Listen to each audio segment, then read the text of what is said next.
Muito boa noite, você que é meu seguidor. Hoje a prometida live sobre um tema muito importante do direito, especialmente do direito criminal, do direito penal.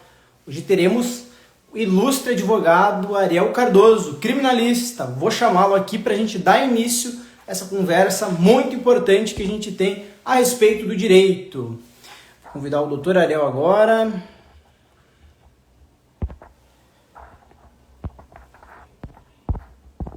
Olá.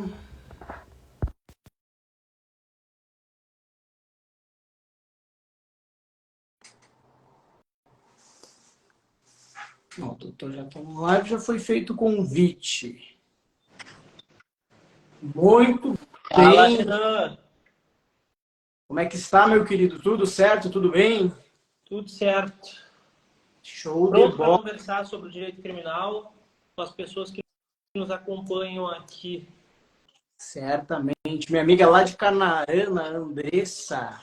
Sou muito querida. Buenas, doutor. O tema da live é um tanto quanto polêmico. A gente sabe quais são os desafios do advogado, especialmente na advocacia criminal. Obviamente que você com propriedade na área, eu não sou criminalista, a gente trabalha juntos aí na luta pelo direito das pessoas, na área civil, na área criminal, mas nada melhor do que um criminalista para estar abordando aí esse tema bastante popular, né? Muito se fala do advogado criminal, até com uma certa hostilidade, onde as pessoas acreditam que o criminalista ele defende o crime, ele defende criminoso, quando na verdade isso não é uma realidade. A gente sabe muito bem disso. E eu dou a palavra aí para o doutor se apresentar, fazer o teu nome e mostrar aí qual que é a realidade. Sim. Renan, eu digo que o preconceito que a gente sofre, eu já me apresento, mas eu costumo sempre iniciar já falando sobre o tema que a gente vai falar. É assim nos júris, é assim em tudo que eu faço. Primeiro a gente começa falando. Renan, eu acho que o advogado sempre sofre, o advogado no geral, de qualquer área, sempre sofre um pouco ali, um pé atrás, um preconceito, nada muito gigante, mas isso é muito mais evidenciado quando tu entra na área criminal, onde tu entra e tu lida a todo momento com direitos muito sensíveis das pessoas e com pessoas que possivelmente tiveram problemas com outras pessoas. E aí tu passa a ser visto como talvez um inimigo, alguém que defende bandido, alguém que defende coisas ilícitas. De forma alguma, isso é verdade. Mas vamos lá, me apresento. Antes, a resposta, depois a gente se apresenta. Eu sou o doutor Ariel Cardoso, eu trabalho com direito criminal, já sou advogado há 2 anos e meio. Em junho de 2021, peguei minha carteira da OAB. E aí, a partir dali, comecei a trabalhar. Não esperava trabalhar com direito criminal, até porque na faculdade a gente vive aquela situação. Boa parte das pessoas vivem essa situação. As pessoas se apaixonam pelo direito criminal e dizem, meu Deus, é muito legal, não é sempre a mesma coisa, a gente não está só sentado, a gente está ouvindo casos estranhos, situações diferentes, né? E aí as pessoas se apaixonam pelo direito criminal, mas casam com o direito civil. E eu esperava que eu fosse ser uma dessas pessoas. Adoro o direito criminal, tive a experiência do tribunal de júri e disse, meu Deus, é isso que eu quero fazer na minha vida lá na faculdade. Mas eu esperava me formar e começar a trabalhar na parte de direito civil, com direito do trabalho, que era onde eu vinha estagiando, direito tributário. E aí as coisas foram acontecendo. Quando a gente quer alguma coisa, a gente acaba tendo mais amor por fazer aquilo. E foi assim com o direito criminal. Apareceu em meu escritório de julho de 2021. Peguei a carteira em junho. Em julho de 2021, teve uma grande operação aqui em Santa Maria que prenderam 62 pessoas em uma prisão temporária. Aliás, eram 62 mandados de prisão e prenderam 42 pessoas nessa prisão temporária. E ali eu tive um cliente. Não tinha experiência nenhuma. Eu fiz a sustentação oral em um habeas corpus naquele processo e eu dizia, aquele era o meu primeiro processo, meu primeiro habeas corpus distribuído, minha primeira sustentação oral feita. E a partir dali, o negócio vem rodando. A partir dali, eu começo de um cliente daquela operação, as conversas dentro do presídio entre as pessoas que estavam presas temporariamente começam a migrar, as pessoas vão conversando, eu tenho um advogado, ele me atende, não sei o quê. Eu acabei com 7 clientes. Depois acabaram virando 6, em decorrência de uma situação que até é bom a gente falar, que é o nosso sistema carcerário muito duro, onde pessoas, às vezes, se suicidam dentro da prisão, em uma prisão temporária. Aconteceu isso com um daqueles meus 7 clientes. E aí eu fiquei com 6 e a partir dali o negócio começou a rodar, eu comecei a trabalhar com direito criminal e tudo só aumentando. E aí tu tem ali teus primeiros processos e tu espera aquele momento que vai ser o grande momento de tu dizer assim, agora eu sou advogado criminalista, que é o momento de fazer um júri. E aí eu fiz o meu primeiro júri em junho de 2022. Em junho de 2022. 11 de junho de 2022. E a partir dali não parei mais. Ali, aquela questão da faculdade, que era aquilo que eu disse, meu Deus, isso é muito legal, só depende de mim, depende muito mais de conhecimentos aleatórios que eu possa ter na minha vida, não só do direito penal. E aí, aquilo é muito legal. E daí eu comecei a fazer um júri, outro. E agora nós tivemos um júri dia 29 e a princípio vamos ter outro dia 18. 18 deste mês. Porque muito bacana. Talvez isso seja a parte do direito mais legal, ao meu ver, né, do direito criminal. Claro, não que todas as outras partes não sejam interessantes e não mereçam atenção, né? Tudo no direito criminal merece atenção. Eu estava há poucos dias participando da TV Unifra, né? Nós nos formamos na Universidade Franciscana, daqui de Santa Maria. Há um tempo atrás, 2 professoras do projeto de extensão de lá me chamaram e disseram, olha, vai lá, conversa, fala um pouco, 15 minutos falando sobre direito criminal, sobre o início da advocacia. E eu estava lá e eu estava falando sobre como o direito criminal não é. Tu pode ser iniciante, mas tu não pode tratar isso como iniciante, tu não pode brincar. Tu tem que estar muito atento. Porque diferente de alguns momentos, em algumas situações em que tu está tratando, e assim, isso eu falo com muitas aspas. Por exemplo, quem trabalha com direito do consumidor está tratando uma indenização, claro, às vezes isso vai mudar a vida de uma pessoa. Mas quando tu entra no direito criminal, nós estamos falando de uma pena, e uma pena de prisão, uma pena no regime fechado, em uma cadeia que não é lugar. E eu digo e eu acredito nisso, não é lugar para nenhuma pessoa. É um lugar absurdo, onde pessoas sofrem, pessoas não têm acesso à água. Isso é uma coisa que tem que ser dita. Às vezes não tem água nas cadeias brasileiras. Às vezes não há, assim, um mínimo de dignidade para as pessoas. As pessoas não têm atendimento médico. E aí tu tá trabalhando com a vida daquela pessoa que pode passar 8 anos da vida na prisão. Então isso exige uma atenção muito maior por parte do advogado. Então não dá para se aventurar nisso. Tu tem que saber o que tu tá fazendo, ou pelo menos assim, estudar. Assim, o processo todo mundo conhece, todo mundo estudou na faculdade, mas tu tem que saber, tu tem que ler, tu tem que ir indo. Porque senão o destino para os outros vai ser muito ruim, que vão ser beneficiados e mal beneficiados com o teu mau trabalho, assim como o teu, que não vai ter ali um grande destaque, não vai sair daquele mais do mesmo, veio cliente, vem um cliente que outro. Então, a advocacia criminal exige assim, um pouco de dedicação, meio que 24 horas. Certo. O advogado criminalista, ele está num plantão ad eterno, né? Ele está sempre ali no celular, está atendendo alguém, até mesmo enquanto sócios, eu percebo que às vezes o doutor Ariel está numa reunião, ele precisa sair, ele tem algum compromisso muito pontual, porque o crime, exceto às vezes que são planejados, eles acontecem sem que o próprio criminoso planeje. Então, o advogado está ali para dar esse auxílio. Para quem não sabe, só retomando, o doutor Ariel falou que estudamos na Universidade Franciscana, fomos colegas em algumas disciplinas, a gente se formou no mesmo período, então a gente se conhece aí há bastante tempo, tomamos caminhos diferentes, mas hoje nos encontramos na advocacia. E, doutor, você falou ali a respeito da questão da dignidade de quem está sendo acusado, da dignidade daquele que possa ter a sua vida para além daquele momento comprometida.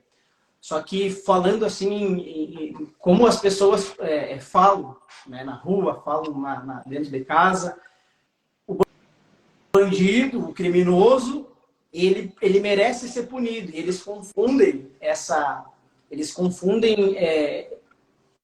punição que o Estado dá, que, ao nosso ver, é completamente descabida, com relação ao sofrimento que a vítima sofreu. Então, eu acredito que nesse momento surge, né, esses comentários. Não, o advogado está defendendo o criminoso. Ele é criminoso também, ele está sendo complacente com o crime. Como é que você encara essa relação daquilo que é dito e daquilo que realmente o advogado está defendendo? Renan, essa conversa do advogado defensor de bandido, bandido tem que mofar na cadeia, isso termina, sabe quando? Quando os nossos parentes sofrem alguma injustiça. Quando a gente comete um erro, e a gente não brinca, a gente comete muito erro. A gente dirige, às vezes, bêbado, a gente bebe uma cerveja, a gente bebe e sai dirigindo. Essa conversa, ela termina muito fácil quando a gente passa a analisar sob a perspectiva das nossas pessoas, né, dos nossos familiares. Isso termina sempre assim. Dentro dos júris que a gente faz, sempre. E aí, parece, quando eu falo dentro do plenário essa situação, eu sempre inicio a fala explicando o porquê que os jurados estão ali, enfim, e o porquê é importante julgar de forma imparcial, julgar, sobretudo, pensando sobre a aplicação da lei. E o que diz a lei? E é aquilo, é a lei que a gente tem, e não vamos brigar com a lei. Se a gente não gosta da lei, a gente briga com os nossos legisladores. A gente luta para que elejam-se outras pessoas e outras pessoas mudem a lei. E aí, para mim, na minha cabeça, aquilo fica assim, de novo eu estou falando sobre isso. Porque é a ideia que eu passo em todo início de júri. A gente tem uma lei, ela tem que ser cumprida. Para isso é preciso de um advogado criminalista, um advogado de qualquer forma. Nós sabemos, como advogados, e toda a população sabe que os advogados são indispensáveis à administração da justiça. Não existe processo qualquer sem advogado. Não existe processo penal justo sem advogado. E é essa ideia que a gente tem que passar, de que não importa quem seja, se é o cara que cometeu um crime, se é o inocente, se é o nosso maior inimigo. Não importa. Essa pessoa, ela tem direitos e esses direitos precisam ser garantidos. E aí isso é mais evidente quando a gente pensa na gente. Olha, se agora, hoje, a gente está conversando aqui, Renan, a gente sai, nós estamos em cidades separadas. Está em Florianópolis, eu estou em Santa Maria. Mas se a gente tivesse em Santa Maria, a gente saísse, fosse num bar aqui, tomasse uma cerveja, pegasse o carro, a gente ia querer o direito ao silêncio, a gente ia querer o direito a dizer, eu não vou fazer o bafômetro, a gente ia querer que talvez não nos abordassem de uma forma tão truculenta, a gente não ia querer apanhar em uma abordagem. Existem inúmeras coisas que, quando toca no nosso calo, a gente passa a pensar. E aí, é por isso que o advogado não é um defensor de bandido, ele defende a aplicação da lei. E aí eu paro e penso, dos últimos 10 plenários que eu fiz, que na verdade são os 10 plenários que eu fiz. A minha experiência lá não é grande coisa, eu gosto de sempre dizer isso. A pessoa que me tem como advogado, tem um advogado iniciante. Tenho 2 anos de advocacia, tenho 10 plenários de júri. Mas, dos 10 plenários de júri que eu fiz, talvez em uns 4, eu pedi a condenação. Porque não tinham provas contra o meu cliente. Mas eu pedi uma condenação justa, uma condenação que o meu cliente precisa. Né? O precisa, talvez, seja algo a mais que eu falo. Mas é a condenação justa para o meu cliente. Ora, o meu cliente, ele participou dos fatos, mas ele não foi a pessoa que matou. Vamos supor, uma participação de menor importância. Isso aconteceu em outro júri, por exemplo, lá na cidade de Alvorada. O meu cliente dos meus colegas, e fica aqui um abraço pro Ariel Leite, que é meu xará, e pro Guilherme Bois. Olha só, 2 Ariéis, né? Mas os juízes brincam que é a banca de advogados Ariel. Mas vamos lá. A gente foi para plenário e existiu uma acusação que o nosso cliente tinha tentado matar a tia com um facão. E aí a gente para e começa a analisar os autos e vê que ele não tentou matar ninguém. Ele parou com um facão perto dela e não proferiu ameaça nenhuma. O máximo que podia ser entendido ali era um crime de ameaça. Ninguém começou a esfaquear. Se chegou no momento em que a situação ficou tensa, existia um facão, pode-se entender um crime de ameaça. E foi o que a gente fez dentro do plenário. A gente chegou e disse, olha, nós queremos a condenação dele com base no crime de ameaça. Desclassifiquem o crime E aí aqui eu dou uma breve pincelada. No tribunal do júri, quem decide são os jurados sobre crimes dolosos contra a vida, que é, vamos supor, o homicídio, e crimes conexos. Então, se esse crime tem outros crimes relacionados, como um tráfico de drogas, uma receptação, enfim, são julgados pelo tribunal do júri. Mas se o tribunal do júri entende que não é um caso de tentativa de homicídio, como era o caso desse nosso cliente, ele diz, olha, eu não sou, os 7 jurados dizem assim, olha, eu não sou capaz de julgar. Eu mando isso para um juiz competente. E a gente fez essa tese. Exato. No fim, o nosso cliente acabou sendo absolvido. Porque existe essa possibilidade também. Nós pedimos a condenação e a absolvição. Muita gente acha porque é o Ministério Público que está acusando, porque é a polícia que fez uma investigação, porque é um juiz que representa a força estatal ali, né, de frente com o advogado, tem a impressão de que eles não erram no processo acusatório. E muito pelo contrário, às vezes lá na essência, na gênese do crime, a gente consegue perceber erros da própria polícia, é um erro da abordagem. Aqui eu não estou falando da polícia, muito pelo contrário, tenho muitos amigos policiais, tenho uma admiração por os profissionais que são muito importantes para o Estado, para a nossa segurança, mas a lei, ela determina um procedimento, e eu acho que é nesse momento que o leigo ele tem essa dificuldade de fazer essa separação, né? Então, existe um procedimento, se ele não é cumprido, ele tá fora daquilo que a lei prescreve. Logo, o papel do advogado, e aí, como bem tu estava falando, ele é fazer valer a lei, independente daquilo que fulano acha ou daquilo que, de um julgamento de um determinado partido político, isso não vem ao caso. O que vem ao caso é que a lei está ali, o advogado, ele milita e advoga pela boa aplicação da lei. Acho que é importante a gente fazer esse parênteses para não perder ali o raciocínio. Claro, a gente briga para aplicar a lei. E a gente não pode fugir da lei, porque é a lei que vai basear o nosso julgamento, é o nosso e dos nossos, né? É a clássica. Mas, assim, a gente vê muito processo mal instruído dentro dos processos que a gente atua. A gente vê que, e assim, eu não tenho nenhum ranço com a polícia, eu tenho clientes policiais, nós atuamos também, já atuei por policiais em problemas que tiveram, mas a questão é, a polícia, por vezes, é falha, e aqui não cabe dizer o porquê. Às vezes, o policial é um policial para resolver 10 crimes de homicídio para investigar, às vezes é um brigadiano, 2 brigadianos, uma patrulha, para resolver o crime ostensivamente de toda uma localidade. Então, fica complicado para a polícia, mas é que a gente não pode, às vezes, ter pessoas que sejam condenadas porque a polícia estava com um problema de pessoal, porque a polícia estava com um problema de armamento, a polícia estava com um problema... A gente tem que entender que quem tem o poder tem seus ônus também. O Estado é quem tem todo o poder, quem pode definir grandes coisas, ele também tem o ônus, que é provar. Quantas vezes a gente não vê situações, e aqui a gente precisa falar sempre de reconhecimento fotográfico, onde existem reconhecimentos fotográficos nulos em delegacia. E aqui eu não entro nem... Um abraço para o Ariel, que está aí nos vendo. Meu charado. Já mandei até um abraço para ti, meu amigo, mas vamos lá. Quantas vezes a gente não vê um reconhecimento fotográfico feito em sede de delegacia? E eu não vou nem falar de tese assim, mas colocou negros, enfim. Não, eu vou falar uma coisa prática. A gente pega o reconhecimento em delegacia, se pegam fotos, várias fotos, de pessoas aleatórias, colocam uma do lado da outra. E diz assim, ó, para a vítima, te vira e me diz se é ou não é essa pessoa. E essa pessoa, às vezes, está muito influenciada, ela quer enxergar ali e a gente não pode julgar essa pessoa também, ela quer enxergar quem ele cometeu o mal. Então ela vai dizer, é esse aqui. Só que essa pessoa não viu tudo de forma completa.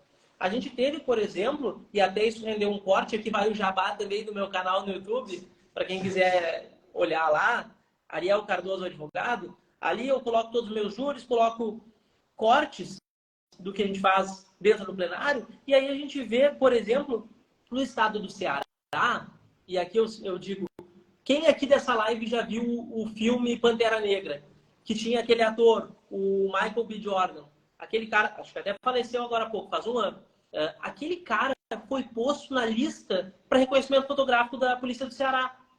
É um ator de Hollywood que estava possivelmente sendo avaliado como alguém que cometeu um crime, sabe? A gente chega em situações assim. O que a gente vai fazer se alguém que foi vítima de um crime olha ali a fotinha e diz assim, ó, esse cara aqui foi quem me assaltou e é o ator de Hollywood. A gente passa a ver coisas absurdas. Que é isso? A gente passa a ver, um outro exemplo, pessoas que aparecem no Fantástico, né, onde essas pessoas são indicadas como criminosas não sei quantas vezes e todas as vezes elas provam que são inocentes. A gente passa por situações assim.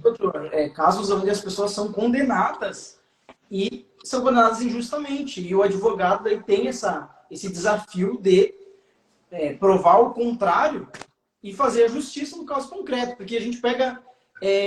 no Brasil, existe um padrão de pessoas que vão para a cadeia. Geralmente eles têm um perfil. E, na realidade, isso facilita, entre aspas, que a polícia pense, bom, aquele ali é um suspeito, aquele ali é um suspeito, coisa que não acontece com pessoas que têm um outro padrão de identificação. Então, a gente já começa lá, como eu estava falando, no começo ali de uma abordagem policial, a gente reparar que há erros, e o advogado está ali para sanar esses erros e fazer a justiça. Lembrando, pessoal, que nós não temos nada contra a polícia, muito pelo contrário. Reitero aqui a importância, né, do policial na atividade do Estado. Doutor Ariel, é isso que a gente tem que falar. São importantes? São. Só que a gente tem que ter responsabilidade sobre o nosso trabalho. E eu me permito ser um pouco mais ácido, porque eu trabalho com isso no dia a dia. Todo mundo tem responsabilidade sobre o trabalho que exerce. Eu tenho responsabilidade sobre cada pessoa que assina a procuração dando a vida dela no meu nome. E a gente vê que às vezes a polícia, às vezes o Ministério Público não tem responsabilidade sobre o que fazem. Fazem um trabalho meia boca e jogam. E quem é que perde com isso? A sociedade, que é quem eles querem defender. Quem é que perde com isso? É a pessoa que daqui a pouco vai ser condenada, é a pessoa que poderia ter resolvido a situação no inquérito policial e vai ter que responder a todo um processo. E corre o risco de no processo ser condenada. Então, tem muito isso, tem muito de fazemos um trabalho meio porco aqui e aí eu digo meio porco aqui em sede de delegacia e jogamos lá para o juiz e o juiz que se vire. Se tem que condenar, condena, enfim. Só que isso torna inverso o papel do que deveria ser. Se quem deveria provar que tu cometeu o crime era o Estado, agora tu é que vai ter que dar teu jeito de comprovar que não foi tu.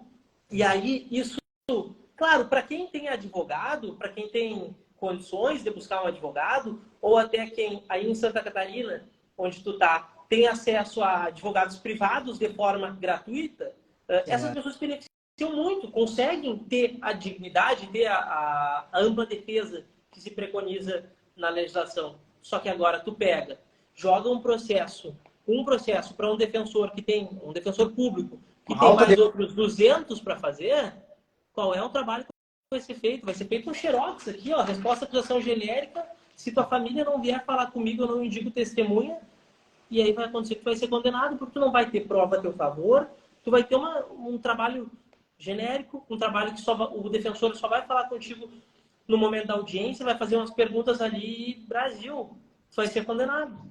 É por isso que é muito importante ter um advogado junto e, claro, quando eu critico, e eu pareço ser muito crítico, porque eu só estou criticando, e eu acabo sempre nos momentos de fala exaltando muito isso e usando esses momentos para aliviar talvez a frustração de ver um sistema que está descambando ladeira abaixo porque a gente não dá atenção devida para as coisas. Porque a gente pega um processo, joga para um defensor público que tem outros mais 200 e pessoas vão sendo condenadas e condenadas e condenadas e a máquina vai aumentando. E aí daqui a pouco a gente pega um estudo de como é as nossas prisões e a gente vai ver quem é que está lá. Jovens de tal até tal idade, jovens, muito jovens, recém dos 18 aos 21, sobretudo negros e pardos. E não estou fazendo... Não venha ninguém dizer assim, não, tá fazendo vitimismo. Não, cara, eu estou falando justamente a real, que é o que tem dentro das cadeias. Pessoas envolvidas com tráfico de drogas. É a grande parte da nossa massa carcerária, é isso. Pessoas jovens que tiveram problema com o tráfico. É. Esse é o resultado desse sistema que a gente está fazendo, que a gente está vendo que está fazendo alguma coisa errada. Porque está aumentando, e daqui a pouco como é que a gente vai fazer? Vai todo mundo ir para dentro de um presídio? Correto. A gente vai botar todo mundo para dentro do presídio, quem é que vai ficar de fora? Porque nós estamos condenando como nunca antes, sabe? É. Então, tudo tem que ser muito bem avaliado e a importância do advogado é essa. Com o advogado privado, tu vai ter ali aquele cuidado, tu vai ter aquela análise do processo, vai conseguir alegar alguma nulidade e alegar nulidade não é vencer processo no tapetão, como alguém pode pensar. Alegar nulidade é fazer valer a lei. A lei que nós temos é essa, é aquilo que eu já falei. Não gostou? Vamos lutar para mudar. Vamos botar o Congresso que muda a lei, então. Né? Exatamente. Quando nós temos essa lei, nós defendemos ela. Desculpa te cortar. E o problema, né, doutor, não é nem a questão de condenar, porque a gente está condenando muito. Se fez, tem que pagar pelo aquilo que fez. Só que a gente não pode deixar de observar as regras do jogo. Acho que é muito importante frisar isso, porque às vezes o defensor criminal ele vai abordar, não, a gente não quer que haja condenação mal muito. Pelo contrário, a gente quer que as regras do jogo sejam respeitadas e que haja a boa aplicação das leis. Como foi o caso que o doutor falou, que você pediu a condenação do cliente, mas dentro dos patamares, ali dentro daquilo que a lei determina, para que não haja arbitrariedade e também que a gente não dê ao Estado um poder soberano onde ele pune as pessoas sem observar as regras do jogo. Então, o papel do advogado é imprescindível nessa seara do direito. Sim. Outro exemplo disso, e assim, muito claro sobre regras do jogo, a gente tem dentro do processo penal uma questão que é atenuante da confissão. Tu confessou o crime, tu colaborou, tu tem que ter uma redução da pena. Deu um sexto. A gente tem juízes que às vezes a pessoa confessa e aí a pessoa confessou de livre e espontânea vontade que não aplicam a confissão. E isso resulta nessa pessoa presa em um regime mais gravoso. Eu tive um processo há um tempo atrás, até essa pessoa está condenada, e condenada também porque ele assumiu um dos crimes. Vamos lá, ele era acusado por tráfico de drogas e porte ilegal de arma de fogo. Desses crimes, ele de fato, cometeu o tráfico de drogas. Ele disse não, claro, conversando comigo, eu era Uber, pandemia, estava numa situação ruim, claro que isso não é justificativa para nada, isso não é justificativa para cometer um crime. Mas nesse caso dele, olha, a minha justificativa foi essa, e aí eu peguei droga de um lado e passei a ser uma mula do tráfico. Pegava droga de um lado e levava para o outro. Esse cara foi abordado pela polícia. A polícia fez o trabalho, só tá com essa droga, vamos te prender. E aí disse assim, me mostra teu celular. E ele desbloqueou o celular, aquilo que a gente já fez texto aqui. Meu celular está aqui fazendo a live, não posso. Mas ele desbloqueou o celular, pegou nas mãos dos policiais. Os policiais começaram a futricar no celular dele, encontraram o vídeo dele atirando. Olha só que legal que tem essa arma. Onde é que tá essa arma? Não, essa arma aí é minha, deixa quieto. Aí dá uma forcinha. Não, nós vamos te levar preso, nós vamos achar, não sei o quê. E aí ele conta, essa arma tá dentro da minha casa. Onde é que é a tua casa? Tal lugar. Aí os policiais fazem o quê? Vão lá, apreendem a arma de fogo que estava dentro da casa dele. E aí essa arma de fogo que estava dentro da casa dele, na denúncia dos policiais, né, feita em delegacia, no relato dos policiais, é a arma que estava na cintura dele, uma arma que nunca esteve na cintura dele. E aí o que é a estratégia e o que o advogado criminalista faz? Cara, tu realmente errou nesse tráfico de drogas. Vale mais a pena para te assumir, matar no peito e ter a diminuição de um sexto, a aplicação do tráfico privilegiado, pegar 1 ano e 8 meses de pena quanto ao tráfico. Mas essa arma não é tua. Essa arma é fruto de um flagrante legal. Certo. Vamos lutar para que essa arma não seja algo que te coloque mais 3, 4 anos de pena. Vamos trabalhar dentro do possível. Então, a gente sempre tem que fazer essa análise e a gente não briga por impunidade. Esse é um dos casos. Matamos no peito o tráfico de drogas. A pena 1 ano e 8, ele vai cumprir. Mas o que não pode é o juiz não aplicar a confissão dele quanto ao tráfico e também não entender que esse flagrante da arma de fogo foi legal. Porque a arma não estava na cintura dele. Ele não era uma arma que estava municiada. Era uma arma que ele tinha velha lá do pai dele. E quantas vezes a gente não tem isso? Uma arma que ficou na minha família, do meu avô, do tempo que podia. Quantas vezes a gente não tem isso? Que deixa lá dentro do armário e nunca mais vê. E aí, Exato.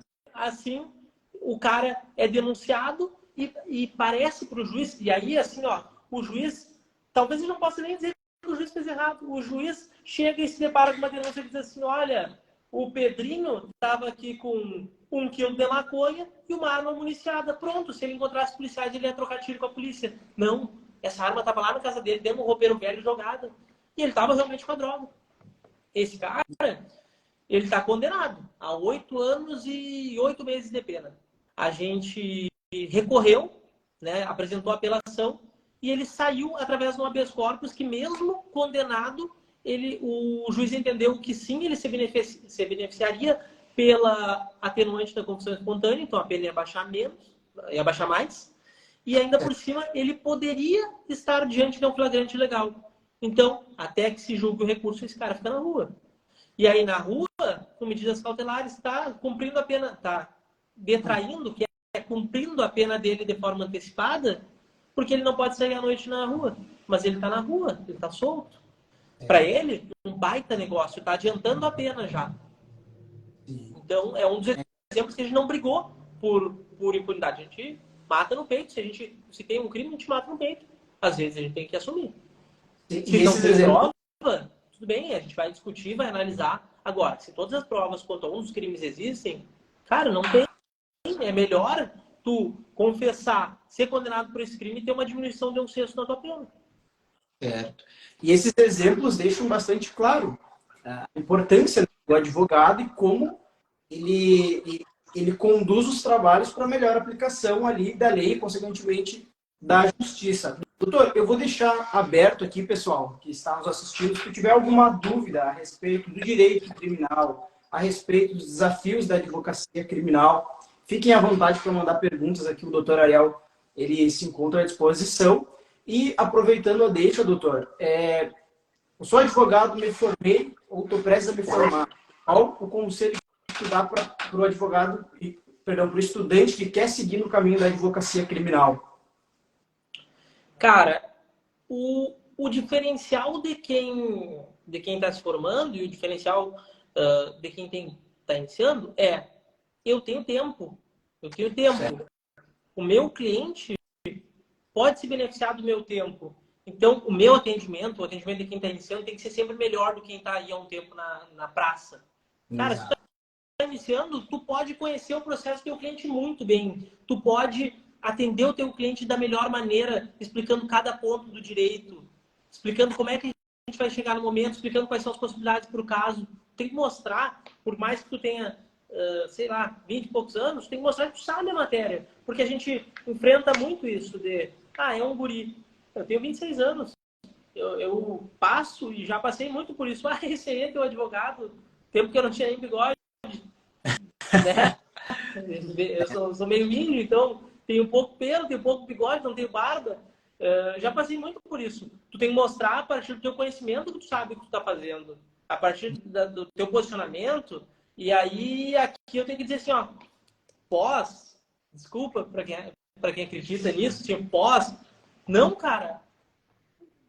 Vai lutar, vai brigar, vai trabalhar mesmo. Acha alguém pro bono e vai trabalhar para essa pessoa. Diz assim, olha, eu sou advogado criminalista novo e eu quero muito ter experiência. Posso fazer o teu processo? O cara vai dizer, não, esse cara é diferenciado, ele veio aqui, se a pessoa vir aqui falar comigo, vou dar um voto de confiança para esse guri. Aí tu vai lá, faz um baita trabalho e daqui a pouco, ó, aqui conversa com aqui, ó, e tá todo mundo sabendo quem tu é. É o famoso boca a boca. Começando tem que fazer isso, porque não adianta, cliente não cai do céu, experiência não cai do céu. E seria pior ainda se a gente se formasse na faculdade, e aí eu acho que seria horrível para mim isso. Imagina se eu me formo na faculdade e eu tenho 100 processos criminais para tocar e eu não tenho experiência nenhuma. Eu vou fazer só cagada. Eu vou fazer só cagada nos processos, porque eu não tenho experiência. Então tu precisa ter experiência. E a experiência se conquista assim. Mas, Renan, doutor, acho que ninguém fez uma pergunta, pode falar. Eu me empolgo. É mais do que ter essa ação de sair e encarar a advocacia. Se tiver que errar, vai errar, mas busca sempre fazer o melhor. É só se associar com outras pessoas que já estão, né, nessa jornada. Aí tem muito... o estudante se formou e fica inseguro. Ah, mas o que eu vou fazer? Será que eu vou para um escritório? Será que eu peço para participar de um processo com o doutor Ariel? Então, eu acredito que esse networking dentro do direito é muito importante. Esses relacionamentos de pessoas que fazem aquilo que tu quer fazer. Porque tu vai ombrear ali na trincheira da advocacia com pessoas que já têm experiência, que já cometeram erros e que podem dar esse suporte. Claro, se alguém já passou por isso, tu te junta a essa pessoa, tu pede para acompanhar, para ir junto, para ver. Daqui a pouco leva um processo, faz um processo na parceria, e assim tu vai construindo o teu conhecimento. E assim tu vai criando a tua independência, né? Um exemplo disso é até o exemplo que eu ia te falar agora. Que eu comecei a falar disso, não, quero dar um exemplo enquanto ninguém fez uma pergunta. Eu tenho um amigo, um colega, que há pouco a gente pegou um processo junto. Um processo que os colegas de escritório dele não quiseram tocar. Por quê? E aí aqui não há nenhum problema, não há rixa com ninguém. Quando a gente sai da faculdade, a gente sai cru e a gente sai com medo. Então chegam alguns processos mais sensíveis, sobretudo sobre um crime em específico, que eu sempre vejo que as pessoas não falam o nome desse crime, que é aquele crime que envolve importunação sexual com crianças, enfim, aquele crime. Chega para um determinado escritório, onde as pessoas são recém-formadas, eles dizem: a gente não atua com esse crime porque a gente não quer atuar com essa gente. Eu digo: beleza. Aí o colega, que é recém-formado, me chama e diz assim: tu toca? Eu digo: claro, vamos ouvir a versão dele, vamos ver se isso é verdade. Porque, obviamente, se eu não acreditar nessa tese, eu não vou advogar para ele. Se eu achar que ele é culpado, eu não vou estar inventando história. Eu vou trabalhar com o que a gente tem. E a gente vai ouvir esse cara. E aí esse cara senta aqui no meu escritório, aqui na minha frente, aqui onde está o meu celular. E aí ele começa a contar a história. Ele estava sendo acusado por esse crime porque ele deixou a mulher dele. Ele disse assim para a mulher dele, no sábado, dia 5 de agosto. 5 de agosto. Ele disse assim: olha, eu arrumei um lugar para morar e amanhã eu tô saindo de manhã. Eu não aguento mais morar contigo e a gente tá brigando o tempo todo. E aí ela sempre dizia para ele assim: ó, tu vai ver se tu me deixar, eu vou te fazer te arrepender, tu vai ver só uma coisa. E aí ela fez a mesma coisa e ele disse: ó, eu já tenho para onde ir, tudo certo. E aí chega às 7 horas da manhã, ele acorda, em uma cidade pequena, bota tudo dentro do carro dele e vai morar nesse novo lugar. E esse novo lugar tem câmeras. A partir das 8 horas da manhã ele está nesse novo lugar morando. Parece nas câmeras das 8 em diante ele. E aí ela vai na delegacia um dia depois e diz: eu acordei, era 11 horas da manhã de um domingo, estava tudo bem, eu fui no quarto e ele estava lá cometendo esse crime com a nossa neta. Quero que prenda ele, porque é absurdo o que ele fez, não sei o que. Porque daí, quando eu gritei com ele, ele botou tudo no carro dele e fugiu. Aí vem a defesa e vai falar com o delegado, diz assim: olha, delegado, olha só, a gente tem as câmeras aqui, ó. Esse cara, desde as 8 da manhã, não estava aqui, ó. Não estava mais com ela. Tem aqui as mensagens do WhatsApp dela ameaçando ele. Isso é uma denúncia falsa. Só que isso é uma denúncia falsa sobre algo absurdamente grave. Se mata pessoas que cometem esse crime. Exato. Pessoas que cometem esse crime são linchadas na rua, quanto mais em cidades pequenas. Esse cara está correndo risco de vida porque essa ex-mulher dele quis fazer ele sofrer e achou muito bom denunciar falsamente ele pelo crime de estupro. E se eu, Ariel, dissesse assim: ó, eu não trabalho com esse crime, eu não quero ouvir esse cara, porque esse cara é um lixo. Esse cara não ia estar livre, esse cara ia estar sofrendo, esse cara podia ter até se matado por estar sofrendo essa acusação injusta. E é injusta porque a gente tem as câmeras dele desde as 8 da manhã em outro lugar. A gente tem ela ameaçando ele por WhatsApp. Então, quando a gente é novo, a gente tem que sempre pensar assim: todo mundo merece defesa e eu quero ouvir a história das pessoas. Desculpa, eu te interrompi, doutor. Se porventura ele confessasse para você, você ia advogar para ele, para que ele respondesse por aquilo que ele fez dentro do que a lei define. Porque às vezes a pessoa que está nos assistindo aqui: não, mas o Ariel está falando que todo mundo que tá sendo acusado disso é inocente. Pelo contrário, a minoria seja inocente. Então, acho que é importante trazer esse comentário pertinente para que as pessoas não pensem: não, os advogados estão ali falando que todo mundo é inocente. Não, são casos pontuais e que se realmente fizer um crime, você vai atender esse cliente para que ele responda ali na medida da culpabilidade dele. E Renan, assim, eu não posso te dizer que quando eu li o relato, o boletim de ocorrência está aqui, ó, tá aqui do meu lado. Quando eu li o relato desse boletim de ocorrência feito por ela, eu fiquei assim, ó, meu Deus, esse cara é doente, eu não quero ele aqui no meu escritório. Mas daí eu pensei melhor, eu disse, cara, eu quero ouvir a versão desse cara. Quero ouvir a versão desse cara.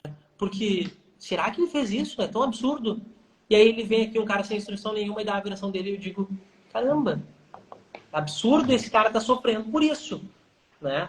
E aí, hoje, graças a Deus, a gente tem tudo extremamente alinhado com o delegado. Inclusive, ele ainda não deu sua versão na delegacia, mas a gente já mostrou para o delegado os vídeos, a gente já mostrou para o delegado os áudios dela ameaçando ele. E o delegado já disse, olha, parece realmente ser uma denúncia falsa. E aí, o que vai acontecer? A gente vai conseguir resolver a situação na delegacia. Os áudios que ela...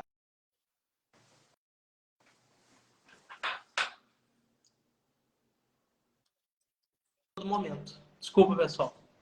Tava tocando aqui. Eu vi um boa noite e daí agora alguém me ligando. Daqui a pouco eu vejo. Mas esse cara tem os áudios dela dizendo assim, olha, o fulaninho tá preso agora, porque ele tentou cometer o crime contra a nossa neta. E o cara não tá preso, o cara tem uma medida protetiva deferida e uma medida protetiva deferida que já é injusta. Correto. Mas a gente precisa ouvir sempre a outra parte. A gente precisa ouvir o réu também. Imagina se ninguém desse voz. Se aquela gurizada que ele procurou primeiro dissesse assim, ó, tu fez, ó, nós vamos trabalhando com isso, e ele não tivesse nenhum advogado. Esse cara tava ferrado. Esse cara ia tomar uma condenação por não ter feito nada. Porque não ia ter ninguém para correr atrás de câmera de segurança para salvar ele. Doutor, eu acho que essa é uma das qualidades, uma das características que o advogado, não só o criminalista, tem que ter, que é essa frieza de chegar com uma informação e ouvir as partes para então tomar uma decisão do que fazer, do que não fazer.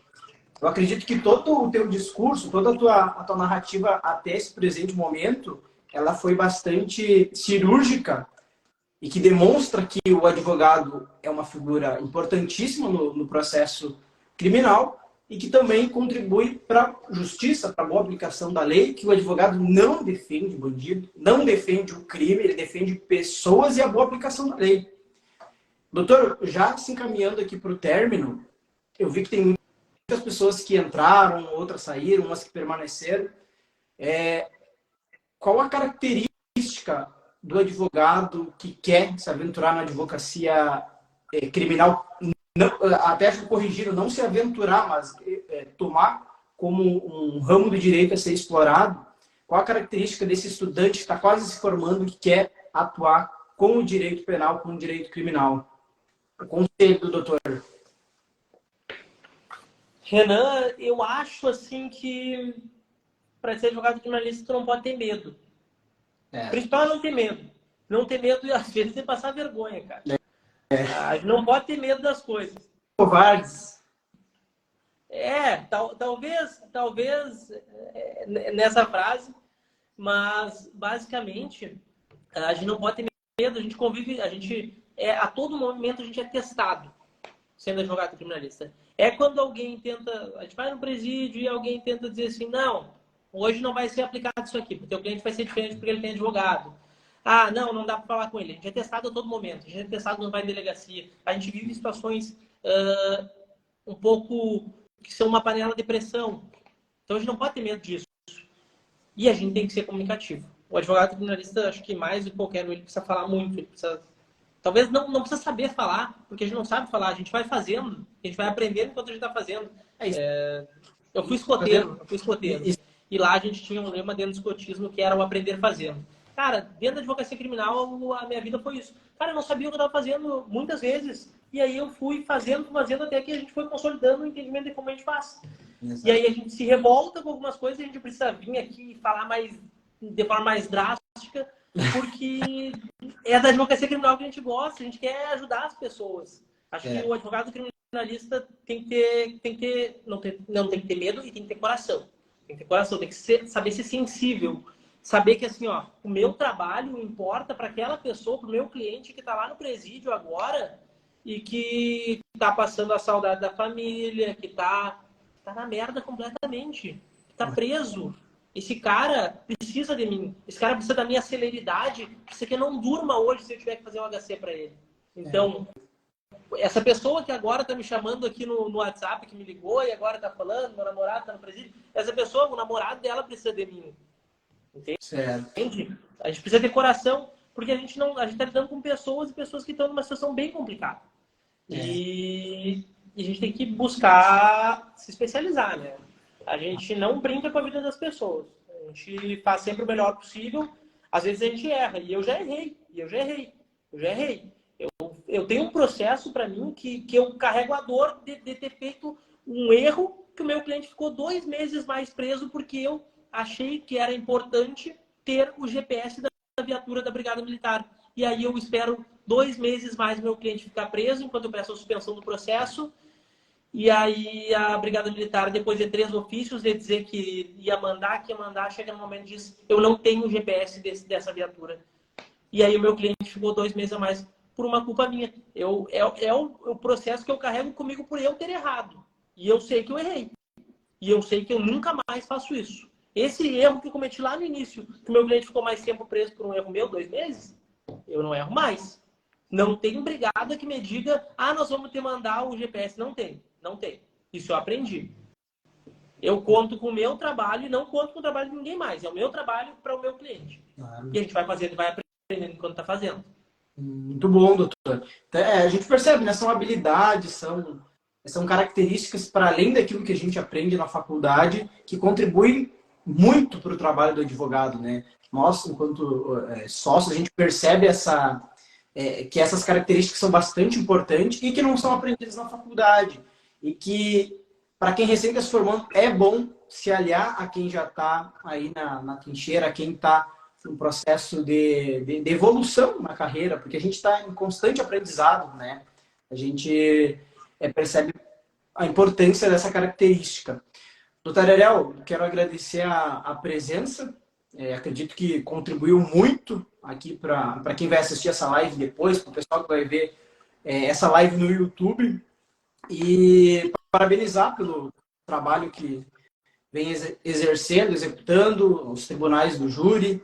É muito bacana poder ombrar contigo a advocacia. Claro que eu não faço parte desse corpo da advocacia criminal, mas entendo e compreendo a importância dele para a sociedade, para as pessoas. E mais do que isso, para a segurança de todo mundo. Então, meu muito obrigado, deixo registrado aqui. E que venham outras lives que a gente possa aí compartilhar saberes com as pessoas. Que venham outras, eu estou sempre disponível para conversar sobre a advocacia criminal, para conversar sobre tudo que rodeia esse mundo, né? E enquanto tu falava, eu pensava o quanto outras coisas também a gente precisa estudar para estar advogando na área criminal. Eu achei até que a gente ia ficar falando mais, então eu ia pensando, às vezes é importante a gente ler coisas de fora do direito, sendo advogado criminalista, que essas coisas vão nos ajudar. Às vezes é a gente saber a tendência da moda do Brasil em 2020, como foi no júri passado, que a gente sabia como é que era o cabelo das pessoas naquele tempo. Às vezes coisas assim nos ajudam. E para isso é importante estar conversando com outros advogados. Fico à disposição, é uma honra estar trabalhando junto contigo no teu escritório e vamos lá, né? Fazendo injustiças, que é o que a gente tenta fazer todo dia. Advogado nenhum trabalha em prol da injustiça, seja de qualquer área. E nós, jornalistas, estamos no ponto sensível. A gente está na corda bamba entre pessoas terem direitos tolhidos e pessoas não terem direitos tolhidos. Então, a gente precisa estar falando, e às vezes a gente precisa usar desse espaço aqui, como eu fiz hoje, para desestressar e falar tudo que a gente pensa. Falar do que queimar quem a gente tem que queimar, criticar o que a gente tem que criticar, porque é assim que a gente chega num mundo que a gente deseja, né? A gente chega nos nossos desejos, a gente chega em algo a partir do debate. É isso aí, Renan. É daí que vem a evolução. Doutor, mais uma vez, obrigado. Uma boa noite para você que nos assistiu. Não tem mais lives, a gente vai estar divulgando aí. E mais uma vez, uma boa noite, uma excelente semana para todos vocês. Valeu! Valeu, pessoal. Até mais.